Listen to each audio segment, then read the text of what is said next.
جس کا حکم دیا گیا، چاہے وہ تمہاری طبیعت پر کتنا ہی گرا کیوں نہ گزرے، وہ عمل کر لو، کیونکہ ایسے ہی عمل اللہ کی بارگاہ میں قابل قبول ہے۔ قرآن کے ذریعے ایک ذمہ داری میں آپ کو سمجھانا چاہتا ہوں۔ آج ہم سب سے بڑے جو بے پرواہ ہیں، سب سے بڑے جو لاپرواہ ہیں، وہ ہم اپنے بیوی بچوں کے حوالے سے ہیں، اپنے بیوی بچوں کے حوالے سے۔ میں کسی کو ہاتھ اٹھانے نہیں کہوں گا، سوچو، ایک منٹ کے لیے سوچو کہ ہم اپنے بیوی بچوں کے حوالے سے سب سے بڑے لاپرواہ ہیں۔ مگر یاد رکھو، حدیث کہتی ہے صرف بیوی بچے نہیں، بلکہ دنیا میں تم جس کے ذمہ دار ہو، قیامت کے دن اللہ اس کے بارے میں تم سے سوال فرمائے گا۔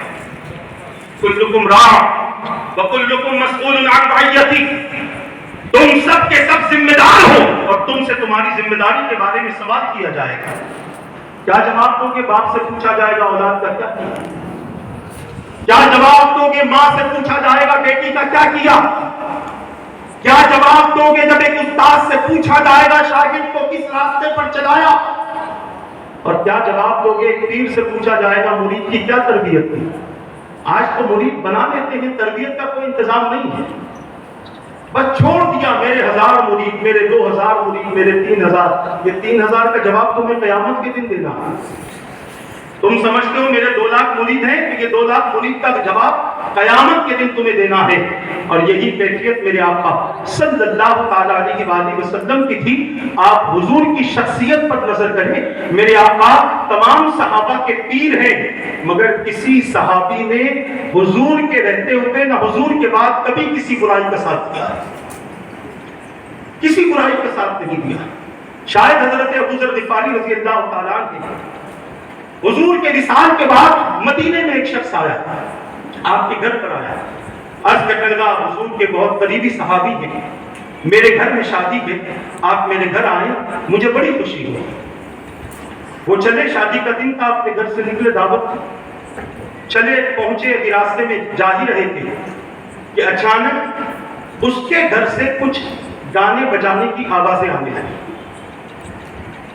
وہ صحابی وہاں سے لوٹے، دوسرے صحابی بھی آ رہے تھے اسی کی دعوت میں۔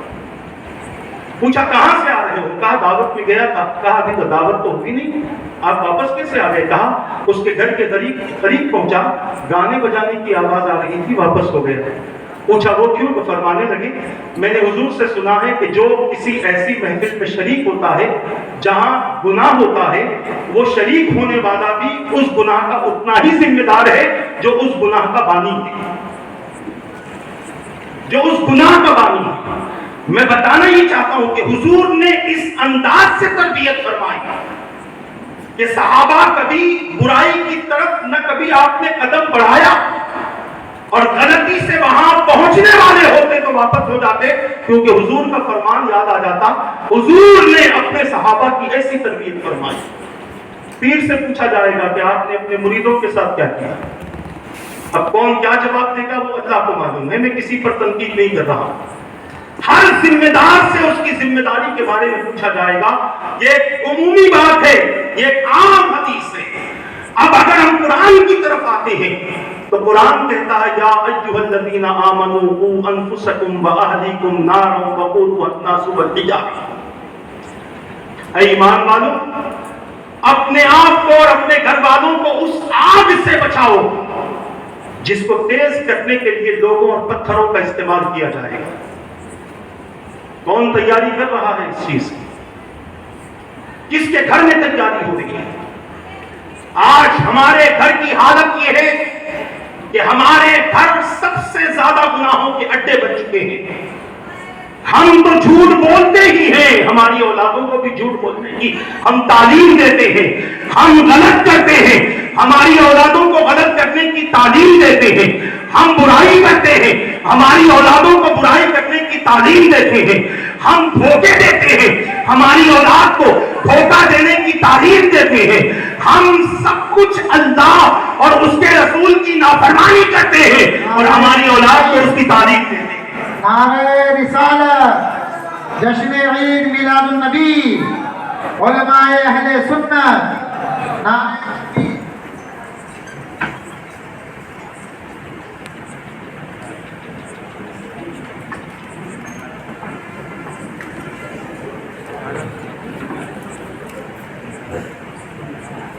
ایک بار درود پاک پڑھ لیں. اللہم صلی علی سیدنا و مولانا محمد وعلی آلہ واصحابہ وبارک وسلم. مرکزی مقررین ہمارے درمیان میں تشریف لا چکے ہیں. میں اپنی گفتگو کو سمیٹتے ہوئے عرض کرنا چاہتا ہوں. میں بتانا چاہتا ہوں کہ قرآن ہمیں ذمہ داری دیتا ہے. ذمہ داری کیا ہے؟ اپنے آپ کو اور اپنے گھر والوں کو.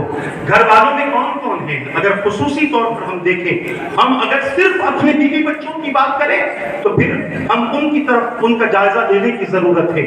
ان کے اندر سدھار پیدا کرنے کی ضرورت ہے. ان کے اندر ایمان اور دین کے حوالے سے تبدیلی پیدا کرنے کی ضرورت ہے. انہیں شریعت سکھانے کی ضرورت ہے. انہیں قرآن سمجھانے کی ضرورت ہے. انہیں اللہ کے رسول کی تعلیمات بتانے کی ضرورت ہے. آپ دیکھیں، خاتون جنت کا گھر ہے. بچپن ہی میں حسنین کریمین لوگوں کو وضو سکھا رہے ہیں، لوگوں کو دین سکھا رہے ہیں، اسلام کا پیغام سکھا رہے ہیں، قرآن کی آیتیں سنا رہے ہیں، حدیث مصطفیٰ سنا رہے ہیں. بتایا یہ جا رہا ہے کہ اللہ کے رسول صلی اللہ تعالیٰ علیہ وسلم نے صرف دوسروں کو تعلیم نہیں دی، اس کا آغاز اپنے گھر سے فرمایا. جب بیٹی خاتون جنت کی بات آتی ہے تو خدا کی قسم، خاتون جنت اس پاکیزہ ہستی کا نام ہے کہ جن کو قیامت کے دن جب جنت میں جانے کا حکم ہوگا اور جب جنت میں جائیں گی تو اہل جنت سے، اہل محشر سے فرمایا جائے گا، اے اہل محشر اپنی نگاہوں کو جھکا لو، اپنی نظروں کو جھکا لو، کیونکہ رسول اللہ کی بیٹی جنت میں جا رہی ہے. جس خاتون کو دنیا میں کوئی نہ دیکھ سکا، قیامت کے دن بھی اس خاتون کو ہر نظر سے محفوظ رکھا جائے گا. میں بتانا ہی چاہتا ہوں، اللہ کے رسول نے صرف تعلیم نہیں دی بلکہ میرے آقا نے اس کا یہ کام اپنے گھر سے شروع کیا. وَأَنذِرْ عَشِيرَتَكَ الْأَقْرَبِينَ، اپنے گھر والوں کو ڈرایا کیجیے. اللہ کے رسول صلی اللہ تعالیٰ علیہ وسلم نے جب ڈرایا تو لوگوں کو موقع مل گیا کہ حضور اپنی بیٹی کو نہیں بچائیں گے تو تمہیں کیا بچا سکتے ہیں؟ حضور اپنی بیٹی کی سفارش نہیں کریں گے، تمہاری سفارش کیا کر سکتے ہیں؟ یہ ایک طویل موضوع ہے. میں صرف یہ بتانا چاہتا ہوں، اللہ کے رسول صلی اللہ تعالیٰ علیہ وسلم کی بیٹی کی کیفیت یہ ہے کہ ایک طرف حضور اپنی بیٹی کو قیامت سے ڈرا رہے ہیں، اپنی بیٹی کو اعمال کی تعلیم دے رہے ہیں، اور دوسری طرف اپنی بیٹی کی فضیلت بھی بیان فرما رہے ہیں کہ میری یہ بیٹی کو سفارش کی ضرورت نہیں پڑے گی. اس کا عمل ایسا ہے، اللہ اس کو لوگوں کی نظروں سے محفوظ کر کے جنت میں داخل فرما دے گا. عزیزان ملت اسلامیہ، یا ایھا الذین آمنوا قوا انفسکم واہلیکم نارا، اپنے ایمان کو مضبوط کرو، اپنے عقیدہ توحید کو مضبوط کرو، عقیدہ رسالت کو مضبوط کرو. صرف سن کر نہ چلے جاؤ، عمل کا جذبہ لے کر جاؤ.